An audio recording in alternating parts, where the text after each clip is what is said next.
Bonjour à toi, chers zappeurs, bienvenue dans le monde fantastique du cinéma, de la musique et des séries télé.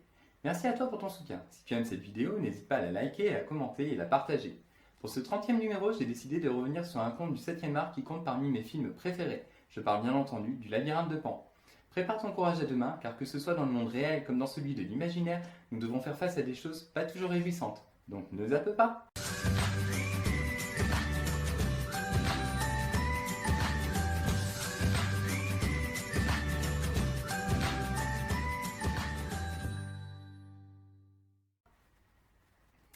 Le Labyrinthe de Pan est un film fantastique sorti en 2006. Il a été réalisé par Guillermo del Toro, à qui l'on doit notamment le film romantique La forme de l'eau, l'impressionnant et gigantesque Pacific Rim, ou encore les deux très belles adaptations de Hellboy.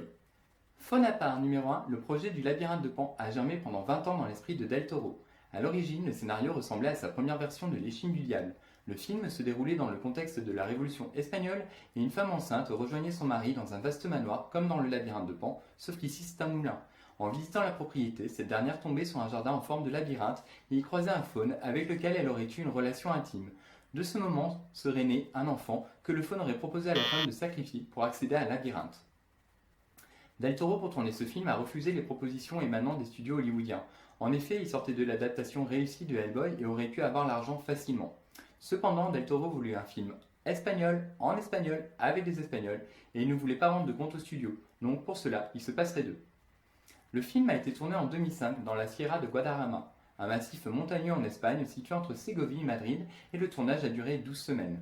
Problème, Del Toro souhaite une nature luxuriante. Cependant, à ce moment-là, la région où se déroule le tournage est frappée d'une sécheresse mémorable. Résultat, les personnages en charge de la déco devront créer de la fausse mousse et de la végétation. La sécheresse causera aussi le problème de l'usage des balles à blanc. Et oui, de nombreux coups de feu sont échangés dans le film. Et on sait qu'une étincelle, et piouf, le feu peut emporter tout le décor. Donc pas le choix que d'avoir recours aux effets numériques. Idem pour les impacts de balles. Fonapin numéro 2. Pour donner l'effet de trous dans les vêtements, ils ont pris des photos de trous dans des tissus qu'ils ont ainsi ajoutés numériquement aux soldats touchés. Malin. Toujours côté prouesse, pour la scène du train qui déraille, les concepteurs de décors ont regardé plusieurs photos de trains ayant déraillé afin de produire une reproduction parfaite et cohérente. Ils se sont aperçus que lors d'un choc, le cylindre ne se tord jamais, mais les cabines, oui. À partir de leur observation, ils ont donc construit un train en 3 parties en tôle, et le résultat est à la hauteur. Le film a coûté 19 millions de dollars et a rapporté plus de 83 millions de dollars, soit 4 fois sa mise, un très joli succès. Fonapin numéro 3, il faut savoir que Del Toro, galérant à trouver des financements, a investi 100 000 dollars de ses propres deniers pour lancer la pré-production du film. De ce fait, son très cher ami Alfonso Cuarón, à qui l'on doit le très apprécié Harry Potter et le prisonnier d'Azkaban, ou encore l'impressionnant Gravity, investira 50 000 dollars de sa poche, devenant ainsi producteur du projet. De plus, suite aux problèmes de sécheresse qui ont entraîné des dépenses supplémentaires en post-prod pour les échanges de tirs cités juste avant, Del Toro et Cuarón renonceront à leur cachet de réalisateur et de producteur pour préserver le budget du film et lui donner la vision qu'ils souhaitent. À sa sortie, le film a reçu d'excellentes critiques, publiques et presse. Il a remporté plus d'une vingtaine de prix, dont celui du meilleur décor, meilleur maquillage et meilleure photographie. Alors, de quoi parle le Labyrinthe de Pan ? Ophélia est une petite fille qui a perdu son père et qui, avec sa mère enceinte Carmen, vont rejoindre le capitaine Vidal au moulin. Ce dernier est le capitaine de l'armée franquiste qui combat les rebelles.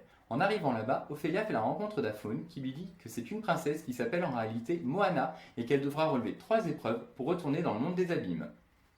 Petit tour d'horizon des personnages. Ophélia est une enfant, elle représente l'innocence et la pureté, mais aussi la création et l'imaginaire. Elle n'aime pas le monde extérieur et préfère vivre dans ses livres. Son seul désir est de vivre seule avec sa mère et son petit frère. Ophélia est jouée par Ivana Baquero qui a tenu le rôle d'Eretria dans les chroniques de Shannara. Le fait aussi que ce soit une enfant permet aux spectateurs d'accepter plus facilement le côté imaginaire du film. Fonapar numéro 4, étant donné qu'Ivana était une jeune actrice avec peu d'expérience, Del Toro a chapeauté la petite, notamment en lui offrant un petit livre de yoga pour que celle-ci gère sa respiration et apprenne à pleurer.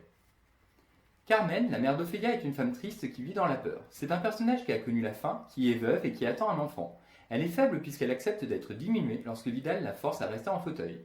Son besoin de protection est tel qu'elle accepte de vivre avec un monstre despotique. Elle est le côté face d'Ophélia. Rien ne la nourrit, hormis ses craintes. Son personnage est campé par Ariana Gil, qui a joué dans un grand nombre de films, dont Amo tu Camarika ou Noches para el amor. Elle a souvent été récompensée pour ses rôles. Mercedes est une rebelle de la résistance. Elle est forte, discrète et intelligente. Elle va créer avec Ophélia un lien très fort puisque ces dernières mènent toutes les deux un combat. Au-delà de ça, Mercedes est l'opposé de Carmen. L'une se bat quand l'autre se soumet. L'une croit en un monde meilleur quand l'autre ne croit en rien. Mercedes symbolise un peu la mère idéale qu'aurait pu souhaiter Ophélia, même si cette dernière aime profondément sa mère biologique. Enfin, Mercedes est le pendant réel d'Ophélia.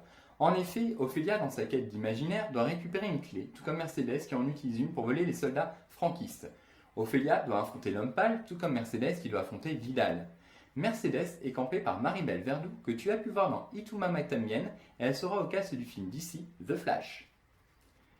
Vidal, le mari d'Ophélia, est un capitaine franquiste cruel, dur, persuadé de faire le bien et prisonnier de son admiration pour son père, notamment avec le symbole de la montre dont il triture sans cesse les rouages. Lorsque l'on regarde où il s'établit, on constate que c'est dans un moulin constitué lui aussi de rouages, symbolisant ainsi la captivité de Vidal par son passé. C'est un être orgueilleux qui ne pense pas un instant qu'une femme puisse lui être supérieure intellectuellement ou aller au bout de ses convictions. Cependant, il va apprendre à ses dépens qu'il se trompe lourdement. Ce très bon antagoniste est interprété par Sergi Lopez. Il a joué dans le film Harry, un ami qui vous veut du bien, rôle pour lequel il a remporté un César. Finissons ce tour des rôles humains avec le docteur Ferrero. C'est un personnage symbolisant la bonté, le courage, les valeurs humaines et la démocratie. Il sacrifiera sa vie. Il est campé par Alex Angulo. Côté créature mystique, parlons du faune. Il s'agit d'un personnage charismatique, impressionnant et à l'allure un peu terrifiante. Il vit au fond du labyrinthe qui, entre parenthèses, faisait 4 mètres de profondeur. C'est lui qui révélera à Ophélia sa quête et les différentes missions qui la composent. Pour la conception de son design, Del Toro a imaginé une silhouette faite de la même matière qu'un arbre et qui pouvait se fondre dans un mur de pierre. Faune à part, numéro 5, sous le costume du faune, on retrouve l'acteur Doug Jones, qui a déjà collaboré avec Del Toro, puisque Doug a pris les traits d'Abbé Sapien, l'ami d'Hellboy ou encore ceux de la créature dans la forme de l'eau. Mais il faut savoir que Doug s'est aussi glissé dans la peau, enfin les bourrelets, de l'homme pâle. Concernant le dernier personnage du monde fantastique de Pan, nous avons l'homme pâle, une créature terrifiante qui dévore les enfants. Au tout début, Del Toro avait pensé lui donner l'apparence d'un vieillard obèse qui aurait maigri d'un seul coup et qui serait devenu tout flasque. Mais Del Toro ne le trouvait pas suffisamment terrifiant. Il a donc souhaité que son visage ressemble au ventre d'une Rémantra, tout plat, tout blanc, avec 2 petits trous et une petite bouche. Faune à part, numéro 6, le maquillage et assemblage de la tenue de l'homme pâle durait 5 heures avec 4 maquilleurs à contribution. Il aura fallu 3 jours à ces derniers pour trouver le bon ordre d'assemblage car tout le costume se superpose. Il fallait d'abord positionner le dos, la poitrine, les mains, la tête, le cou, les oreilles pour finir avec les bourrelets et enfin la gorge. Un vrai travail d'orfèvre. Pour le repère de l'homme pâle, 10 fresques ornent son habitat. Ces fresques ont entièrement été peintes à la main.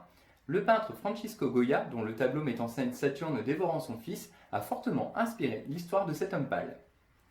Alors, pourquoi on ne zappe pas le labyrinthe de Pan ? Premièrement, sa mise en scène. C'est un film où 2 mondes se confrontent, celui d'un monde réel, ici menacé par un extrême, et celui d'un monde magique qu'on découvre au travers des yeux d'une enfant. D'ailleurs, comme dit tout à l'heure, ces 2 mondes se répondent via des quêtes, des objets comme des clés. D'une part, au travers des quêtes d'Ophélia, de Mercedes et de Vidal, qui ont chacun 3 quêtes à mener. D'autre part, au travers de la scène où Vidal reçoit par exemple des invités fascistes pour certains lors d'un banquet et où ce dernier est placé en bout de table. Lorsqu'Ophélia doit remplir sa dernière quête, elle se retrouve aussi face à une table chargée de mets et en bout de table cette fois, elle y trouve l'homme pâle, un homme sans visage et sans yeux.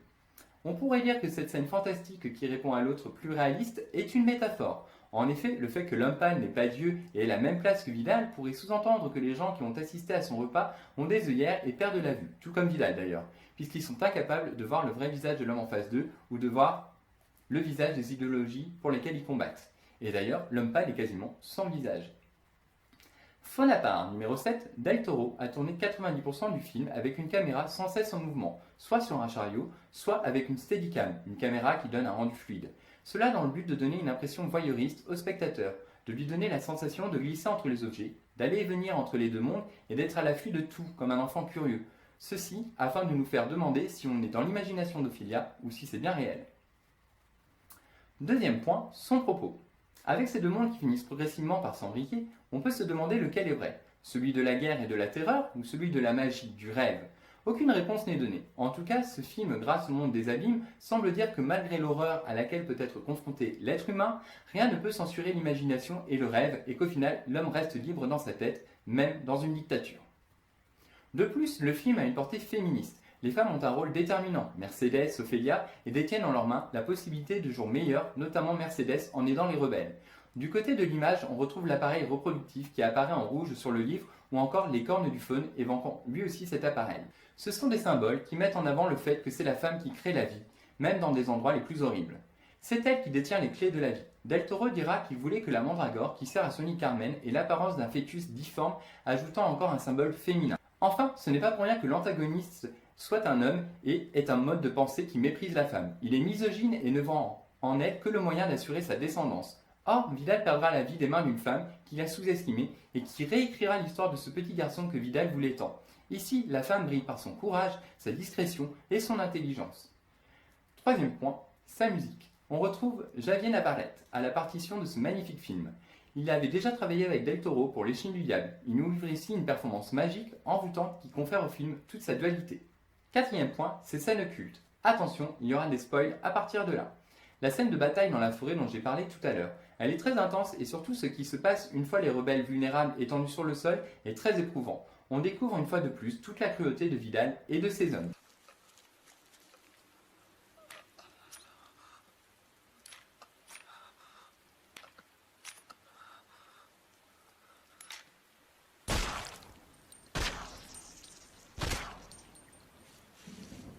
La scène de l'homme pâle, effrayante mais trop courte à mon goût. Par contre, quel design, c'est juste sublime.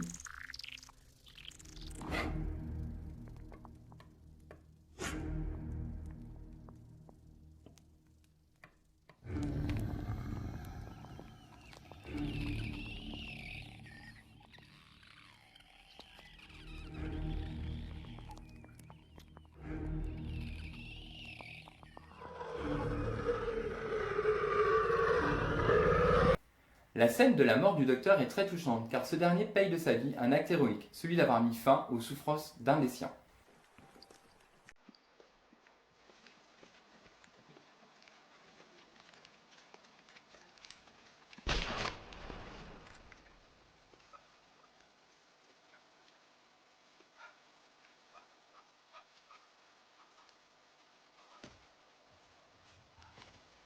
Enfin, la scène de poursuite dans le labyrinthe. Il y a du suspense, de la peur et beaucoup de questions. On se demande si un événement magique va se produire et comment tout cela va se finir. Elle est très bien réalisée et me rappelle à certains égards la scène finale de The Shining. Pas toi? En conclusion, je te recommande fortement de visionner le labyrinthe de Pan. C'est visuellement très beau, la musique offre un bel écrin à ces deux mondes qui se confrontent, les acteurs délivrent de superbes performances, mention spéciale à Vidal et Mercedes, et les thèmes du film sont bien amenés et traités, donc ne le zappe pas. Le numéro 30 arrive au bout de son chemin. Si t'as plu, n'hésite pas à le liker et le partager. Tu peux aussi me suivre en t'abonnant à ma chaîne et avoir encore plus d'actu ciné en t'abonnant à ma page Facebook dont le lien est en description. En attendant de te retrouver pour un prochain numéro, prends soin de toi, regarde des films et à très bientôt. Bye!